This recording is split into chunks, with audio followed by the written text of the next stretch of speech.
اگر سچ بولنا ہے تو پھر اگر رزق حلال کھانا ہے تو پھر انتظار کا ہے گا. حقیقت ہوتی ہے, بہانہ ہوتا ہے. حقیقت چھپ نہیں سکتی بناوٹ کے اصولوں سے, کیونکہ خوشبو آ نہیں سکتی کبھی کاغذ کے پھولوں سے. یہ بات یاد رکھیں. اگر جانا ہے تو حضرت کلیم فرمانے لگے پھر 10,000 سال کے بعد بھی جانا ہے تو آج بھی. ہمیں بے قراری زندگی میں اس لیے کہ ہم حقیقت پسند نہیں, ہم بہانوں میں, ہم ہواؤں میں جیتے ہیں, ہواؤں میں, خیالات میں زندگی گزارتے ہیں. بڑا ٹائم پڑا ہے. مثلاً کتنا میرے رسول کریم صلی اللہ تعالی علیہ وآلہ وسلم نے ایک دن صحابہ سے فرمایا تمہیں حیا نہیں آتی؟ حضور کیا ہوا؟ فرمایا وہ والے مکان بناتے ہو جن میں تم رہ نہیں سکتے, وہ والا مال جمع کرتے ہو جو کھا نہیں سکتے, حیا نہیں آتی؟ عرض کی حضور حکم کریں. تو محبوب فرمانے لگے جوتے کا ایک تسمہ بند کرتا ہوں تو سوچتا ہوں دوسرا بند کرنے سے پہلے موت آ جائے گی. ایک سانس اندر جاتی ہے تو دوسرا آنے سے پہلے میں یاد کرتا ہوں کہ مجھے دنیا سے جانا ہے. تمہیں حیا نہیں آتی؟ وہ مکان بناتے ہو جن میں رہ ہی نہیں سکتے, وہ مال جمع کرتے ہو جو کھا. حقیقت پسند نہیں بھائی. ہم بہت سارے لوگ ہیں بڑی باتیں سناتے ہیں, بڑی. میں کہتا ہوں اصل میں نا زیادہ باتیں سنا کے نا بیچارہ اپنے آپ کو مطمئن کرنا چاہتا ہے. اصل بات یہ ہے کہ اندر سے نا ہلا ہوا ہے, کچھ بھی نہیں. بڑا زیادہ ہنستا ہے اور مجھے لگتا ہے کہ کوئی گہرا زخم چھپا رہا ہے. اس لیے ملمہ سازی, حقیقت پسند بنو, حقیقت پسند. یاد رکھنا من ترک صلاۃ متعمدا فقد کفر. میرے رسول نے حقیقت بیان کی, فرمایا جس نے ایک نماز بھی جان بوجھ کے چھوڑی اس نے رب کے رب ہونے کا انکار کیا, اس نے کفران نعمت کیا. یہ حقیقت ہے, کوئی کلیریفیکیشن نہیں, کوئی وضاحت نہیں. جو نماز نہیں پڑھتا, جھوٹ بولتا ہے, غلط بیانی کرتا ہے. جو شخص رزق حرام کما کے کہتا ہے کہ اس کے بغیر گزارا نہیں چلتا, وہ جھوٹ بولتا ہے. اس لیے کہ رب فرماتا ہے جب تجھے پیدا کیا ہے تو تیرا رزق میرے ذمہ ہے. اللہ فرماتا ہے کہ لا یکلف اللہ نفسا الا وسعہا, میں کسی پر وہ بوجھ نہیں ڈالتا جو اٹھا نہ سکے. نماز فرض کیا اس کا مطلب ہے ہم پڑھنے کے قابل ہیں. اس نے ہمارے ذمہ داریاں لگائی ہیں تو مطلب یہ ہے کہ ہم ذمہ داریاں ادا کرنے کے قابل ہیں, ورنہ وہ کہتا ہے میں وہ بوجھ ڈالتا ہی نہیں جو تجھ سے اٹھایا نہ جائے. اگر چاہتے ہو کہ زندگی میں اطمینان ملے تو خدا را حقیقت پسند والی زندگی گزارو. یہ فضاؤں میں زندہ رہنا, ہواؤں میں, اللہ بڑا معاف کرنے والا ہے, اللہ بڑا کریم ہے, معاف کر دے گا. تو بھئی یہ بات صحابہ کو بھی پتا تھی, یہ اہل بیت کو بھی خبر تھی, تو وہ تو ایک ایک بات کا لحاظ کرتے تھے. یہ غوث اعظم کو بھی پتا تھی, یہ ان کے والد کو بھی پتا تھی جنہوں نے کسی کا ایک سیب کھا لیا تھا تو 12 سال اس کے گھر میں نوکری کرتے رہے. انہیں نہیں پتا تھا اللہ بڑا کریم ہے, معاف کر دے گا, ایک سیب ہی ہے نا. تو حقیقت پسندی آپ کو سکون دے گی. اور اگر آپ نے اپنے آپ کو غیر مطمئن کیا ہوا ہے, بات کچھ اور ہے, اور آپ نے اپنے آپ کو ڈال کسی اور طرف لیا ہے, تو پھر آپ کو سکون مل سکتا. سکون حقیقت پسندی میں, اصل میں سکون ہوتا ہے, اداکاری میں سکون نہیں ہوتا. تیسری بات سنیں, اگر آپ چاہتے ہیں زندگی میں مطمئن رہیں تو دنیا داروں سے امیدیں توڑ دیں, اللہ اور اس کے رسول سے امید وابستہ کریں, اولیاء اللہ سے امیدیں وابستہ کریں, صحابہ اور اہل بیت سے امیدیں, اللہ اور اللہ والوں سے امیدیں, دنیا داروں سے امیدیں. آپ کو پتہ ہے دنیا دار کی تباہی کب ہوتی ہے؟ جب انہیں خوش آمدی مل جاتا ہے. چودھری کا بیڑا اس وقت غرق ہوتا ہے جب اسے چودھری کہنے والے زیادہ ہو جاتے ہیں. سیٹھ صاحب اور نواب صاحب بیچارے تباہ تب ہوتے ہیں بھولے پن میں, جب ان کے دائیں بائیں ریلا ہوتا ہے سیٹھ صاحب کہنے کا. لوگ انہیں کھانا چاہتے ہیں, پیار ان کا نہیں ہوتا, ان کی جیب کا ہوتا ہے. محبت ان سے نہیں ہوتی, ان کی کرسی سے ہوتی ہے. ضروریات کا پیار ہوتا ہے, تباہ کر دیا جاتا ہے. ہماری ساری توقعات دنیا داروں سے وابستہ ہو گئی ہیں. ناراض نہ ہونا, پیروں نے, مولویوں نے, درویشوں نے, انہوں نے بھی سیٹ رکھے ہوئے جلسوں کی صدارت کرانے کے لیے. یعنی مذہبی جلسہ ہے, اس میں بہت زبردست پڑھے لکھے صاحب تقوی عالم کا خطاب ہے, اور کی صدارت وہ بندہ کر رہا ہے جس نے عشاء کی نماز بھی نہیں پڑھی. وہ بندہ صدارت کر رہا ہے, کیوں؟ اس لیے کہ اس نے لاکھ روپیہ دیا ہے محفل میں. خدا را دنیا داروں سے امیدیں چھوڑ دیں, ورنہ آپ کمزور پڑ جائیں گے, آپ کی امیدیں ٹوٹیں گی. کتنا کمزور ہے وہ شخص جو 2-4 ہزار کے لیے کسی بندے کی چاپلوسی کرتا ہے, اس کے پیچھے بھاگتا ہے, خوش آمدیں کرتا ہے تھوڑے سے نوٹوں کے لیے. دکھ سکھ میں کام آئے گا اس کام کے لیے. میرے رسول کریم علیہ السلام نے فرمایا جس نے بندوں کو راضی کرتے کرتے رب کو ناراض کر دیا, اس کی دنیا بھی گئی اور آخرت بھی گئی. اور فرمایا جس نے بندوں کی پرواہ نہیں کی اللہ کو راضی کیا، فرمایا اگر رب راضی ہو گیا تو لوگوں کے دلوں میں بھی محبت پیدا فرما دے گا. کیا ضرورت ہے خوشامد کرنا دنیا داروں کی، سیٹوں کی، نوابوں کی، چاپلوں. اور میں آپ کو ایک بات بتاؤں، ہوتا پتہ کیا ہے، یہ جو حب جا اور حب با ہوتی ہے نا، اس سے پیٹ نہیں بھرتا. آپ کو اگر خوشامد کرنی ہے تو پھر آپ کو ساری زندگی کرنی ہے. پھر ان کو بھی پتہ ہوتا ہے کہ تعلق کس بنیاد پر ہے.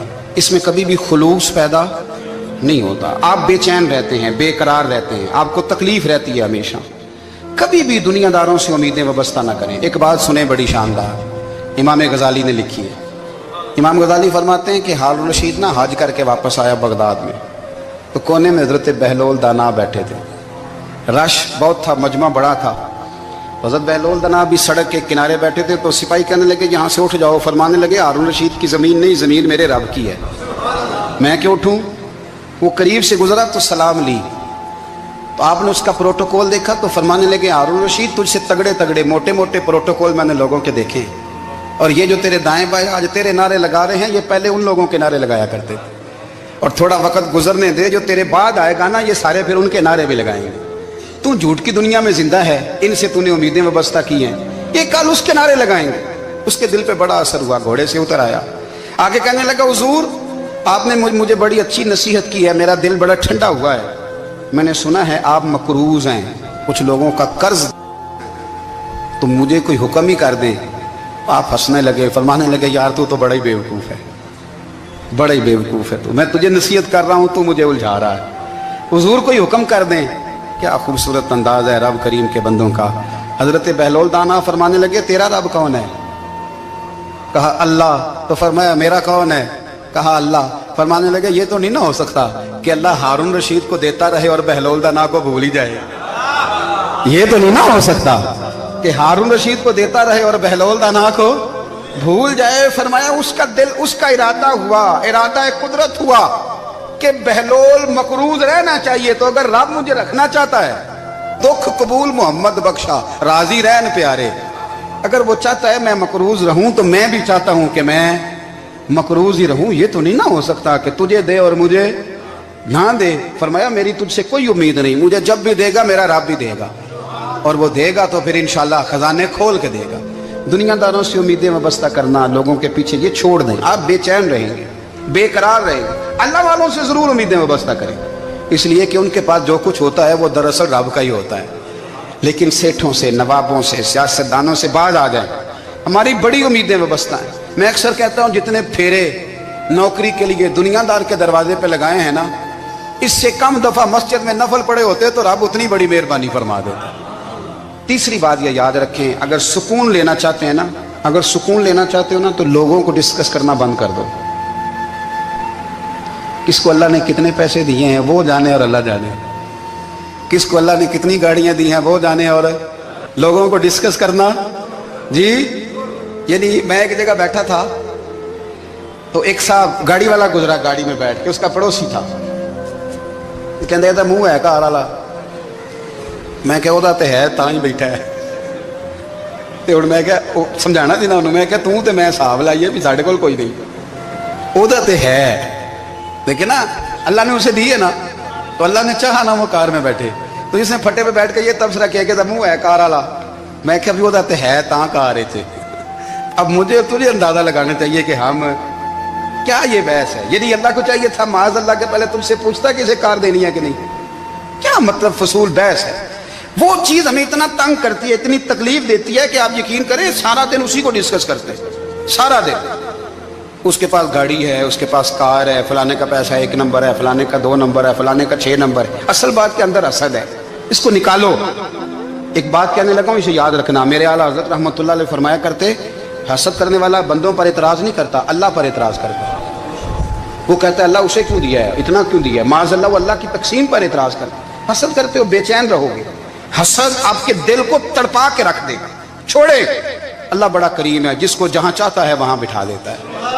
آپ قطعاً اس بحث میں نہ پڑے کہ اللہ نے کس کو کتنا دیا ہے، کب دیا ہے، کیوں دیا ہے. وہ بڑا بے نیاز ہے.